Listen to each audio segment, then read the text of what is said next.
आएगा बलूचिस्तान। आपने अपनी पहली स्पीच में फरमाया देखिए पानी का मसला है, no doubt about that. Gwadar के अंदर चले जाएं, मिनरल बॉटल की जो पानी के अंदर बचे होते हैं वो डाल डाल के एक मिनरल वाटर की बॉटल को पूरा करने की कोशिश की जा रही होती है वहां के अवाम से। इतना बड़ा मसला है। एजुकेशन का मसला उधर बेशुमार है। इसके अलावा आपने कहा कॉलोनी की तरह ट्रीट किया गया, इसकी तरफ भी आएंगे, लेकिन ये मसले आप हल कैसे करेंगे कासिम खान सूरी साहब, जबकि अब डिस्क्रिशनरी फंड गायब है, आपके पास एक एमएनए के तौर पे कोई पैसा नहीं है, कैसे हल करेंगे? देखें, जिस तरह आपने कहा कि पहले बलूचिस्तान से शुरू करते हैं, तो लाजमी बलूचिस्तान से ताल्लुक़ है। कोयटा शहर से इलेक्शन लड़ा हूँ मैं, और बड़े बड़े आपने का नाम थे, बिल्कुल थे।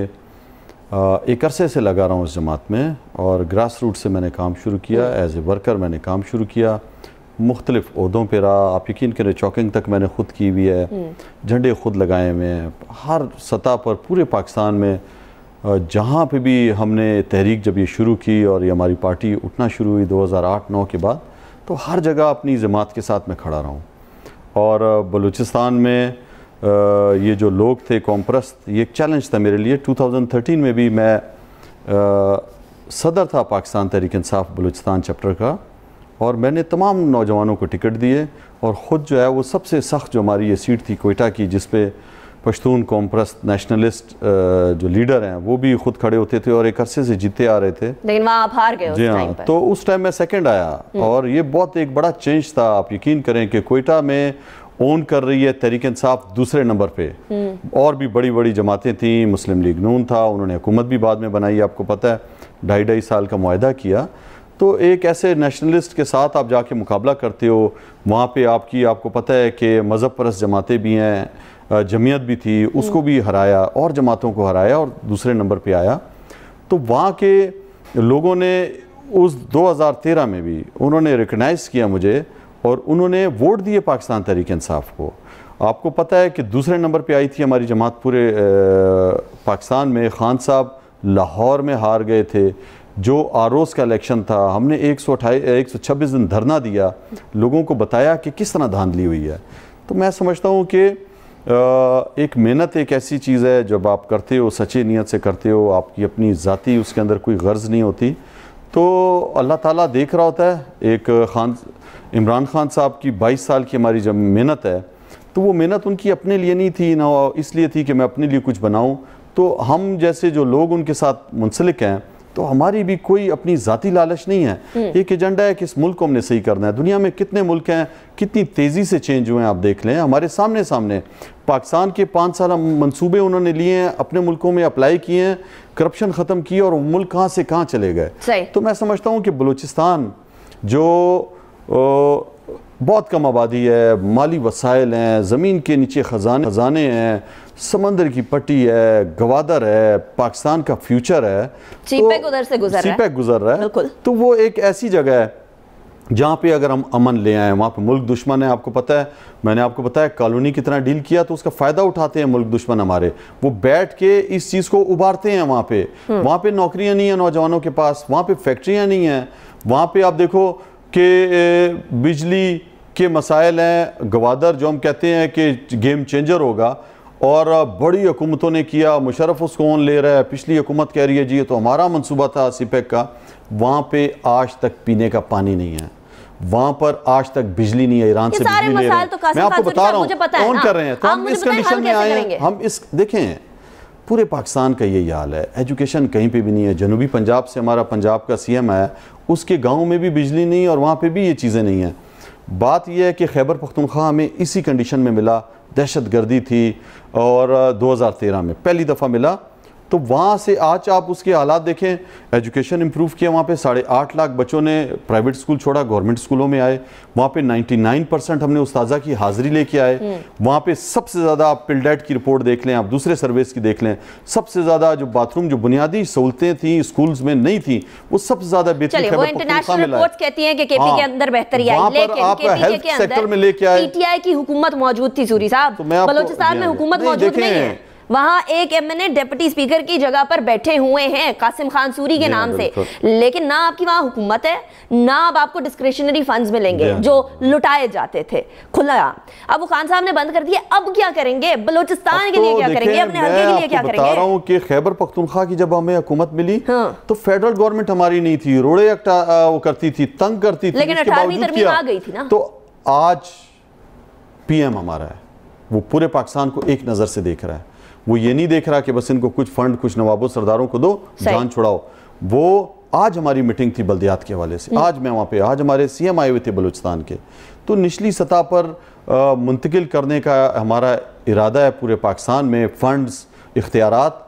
तो मैं समझता हूँ कि अब वो वाला इस तरह नहीं रहेगा। खान साहब ने अपनी पहली स्पीच में जो कौम से खिताब किया, कोयटा के पानी का जिक्र किया, उनको पता है कि क्या मसाइल हैं। आज वो वाला लीडर मुझे फ़ख्र है, आज वो वज़ीर आज़म है जो मेरे साथ 96 करोला में फिरता रहा है पूरे कोयटा में, उसको पता है कि यहाँ पे क्या मसाइल हैं। वो लीडर आया है जो पूरे पाकिस्तान से कोई नहीं आता था, जब हज़ारों की टारगेट किलिंग होती थी, 100 लाशें पड़ी होती थी, बलूचिस्तान का सीएम उनको पूछने नहीं जाता था, ये कौम परस्त जमात के लीडर पूछने नहीं जाते थे जो कोयटा सेलेक्ट होते थे। इमरान खान आते थे, उनके गम में शरीक होते थे। तो मैं समझता हूँ कि इमरान खान साहब ज्यादा तवज्जो देंगे उन इलाकों में। बिल्कुल फखर है, क्यों नहीं है? क्या आज से 5 साल बाद कोयटा के अवाम, आपके हल्के के अवाम आप पे फखर कर पाएंगे या नहीं? इंशाल्लाह। मेरी नीयत अपने आप को बनाने के लिए नहीं है। मैं इस शहर इस्लामाबाद में इसलिए नहीं आया हूँ कि यहाँ पे प्रिविलेज एंजॉय करूँ यहाँ की चीज़ें। मैं उन लोगों की उम्मीदें लेके यहाँ पे आया हूँ। मैं यहाँ पे इमरान खान से, मैंने अपनी पहले स्पीच में कहा, मैं लड़ के भी लूँगा चीज़ें अपने लोगों के लिए, ठीक है? तो मैं यहाँ पे आया हूँ, लोगों ने मुझे भेजा एक उम्मीद से, मुझे यहाँ पे डिप्टी स्पीकर मुंतखब किया। लोगों की बहुत उम्मीदें हैं मेरे से कि कौम परस्तों को हमने जो वहाँ की रवायत रही है, उन्होंने उनको वोट देते थे, उन्होंने एक चेंज लेके आए हैं। वो मेरे शहर के लोग वो लोग हैं। 11 बजे धमाका होता है कोयटा शहर में इलेक्शन वाले दिन, 41 लाशें, लोग शहीद होते हैं, अस्पताल में लाशें आ रही हैं, एम्बुलेंसें आ रही हैं, खून दे रहे हैं। उसके बावजूद कोयटा के शहरी उठते हैं, इस जमहूरियत को वोट देते हैं। फिर निकलती हैं मेरी माएँ बहनें उस शहर की, उस शहर के नौजवान फिर निकलता है, जाता है वहाँ पे बूथ में खड़ा होता है और चेंज के लिए वोट देता है, एक उम्मीद से वोट देता है। तो मैं समझता हूँ कि उस शहर से मैं आया हूँ। मैं यहाँ पे इस तरह नहीं आया, एक जदोजहद भी है, लोगों की उम्मीदें भी हैं, और खान साहब को पता है कि ये उस शहर से आया जहाँ पे बड़ा मुश्किल मुकाबला था इसका। मेरे लिए जलसा नहीं हो सका, आपको पता है, उससे पहले मस्तूंग में धमाका हो गया और 330 लोगों के करीब लोग शहीद हो गए बेगुनाह। तो उस वजह से हमने कोयटा में हालात ऐसे नहीं थे, जलसा भी नहीं कर सके। और उसके बावजूद आप देखें कि एक पूरे पाकिस्तान में तो ज़्यादा आपको पता है पढ़े लिखे लोग भी हैं, लोग खान साहब अक्सर आते रहते हैं। कोयटा शहर जो कैपिटल है, जो जहाँ पे कौम परस्तों के मेन ऑफिसेज हैं, जो जिस शहर में गवर्नर उस कौम परस्त जमात का पश्तून का बैठा हुआ है, भाई उनका मेयर उनका था, उसके बावजूद मैंने वहाँ पे मुकाबला किया। पिछली दफ़ा भी मुकाबला किया था। आपने जो भी अपने प्रोग्राम की ओपनिंग में कहा कि कहाँ से आ गया, इसको पूरा शहर जानता है कासिम सूरी को। मैं एक वर्कर आदमी हूँ, हर जगह मैंने अपनी जो है अपीयरेंस दी हुई है। ये नहीं है कि मैं घर में छुप के बैठा रहा हूँ और आज निकल के आ गया हूँ। सही। अच्छा, वो तो बात आपने शुरू से ही पीटीआई ज्वाइन की ना, आप तो वर्कर के लेवल से ऊपर उठे। लेकिन कासिम खान सूरी साहब, बलूचिस्तान की जरा बात करते हैं। बलूचिस्तान के अवाम और बलूचिस्तान के लोगों की महरूमियों के अंदर से एक महरूमी का और भी जिक्र आपने अपनी पहली खिताब या स्पीच में किया, वो था एजुकेशन वाला मसला। कोयटा में एक धमाका होता है, बहुत सारे वकला की डेथ हो जाती है, अस्पताल भर जाते हैं, वहां जगह नहीं होती कि कोई बिस्तर मिल सके किसी जख्मी को। एक बड़ी पौध एजुकेटेड लोगों की डेथ हो जाती है, हालांकि ऑलरेडी किल्लत है कोयटा के अंदर एजुकेटेड लोगों की। एजुकेशन के लिए आप क्या करेंगे? देखें, एजुकेशन ही वो चीज़ है जो आगे लेकर जा सकती है। और कोयटा में जिस तरह आपने कहा कि एजुकेशन का ये हाल है कि हमारे वकला की पूरी लॉट, पश्तून, बलोच, वहाँ के नुमाइंदे, अलग अलग इलाकों से आए हुए हमारे फूलों की तरह लोग, जो एक नई उम्मीद थी हम सब की, वो एक ही जगह पे धमाके में वो शहीद तड़पते रहते हैं। अस्पताल के अंदर स्ट्रेचर नहीं है, उनको फिर CMH की तरफ लेके भागते हैं, उनको हेली में लेकर कराची लेकर जा रहे हैं।